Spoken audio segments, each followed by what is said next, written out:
Hər kəs salamlar, mən Çingiz Pəhlivan. Deməli, izləyicilərimdən biri sual verir ki, Elmin güclüdür, yoxsa Strongman, Aydın Hümbətov. Orada qarpız partladan deyirsiniz, dostlar. Yəni, indi o güclü idmançıdır. Sadəcə olaraq o qarpızı partladır, yəni qarpızı deşir, barmağın gücünü göstərməkdən ötürü. Yəni, o demək istəyir ki, yəni barmaqlarım güclüdür, ona görə qarpız deşir. Onu qoyduq bir qırağa. Yəni saranda ya Elmin, Div Elmindirsəz daha gözəl olar. Çünki onun ləqəbi Div Elmindir. Yəni qarpız deşən deyib belə biraz ayıbdır. Keçdik Aydına. Aydın Strongmanımızdır bizim. Aydın Hümbətov fəxrimizdir. Dəfələrlə dünya çempionu, Avropa çempionu. Hətta bunu da sizə deyə bilərəm ki, heç biri ya dostumdur, ya xalam oğludur, ya da daim oğludur. Mən olanı deyirəm, yalan danışmağı da sevmirəm.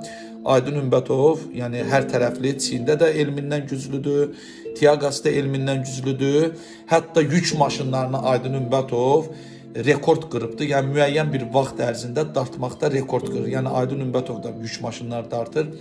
Ola bilər siz burada görməmisiniz, amma Aydın Hümbətovun kanalını etiketləyirəm. Girib abunə olun, baxın, görün Azərbaycanda necə əjdahaları var. O ki qaldı bu ikisinə, mən təbii ki Aydın Hümbətovu seçirəm. Azərbaycanlı gücü, yaşasın Azərbaycan.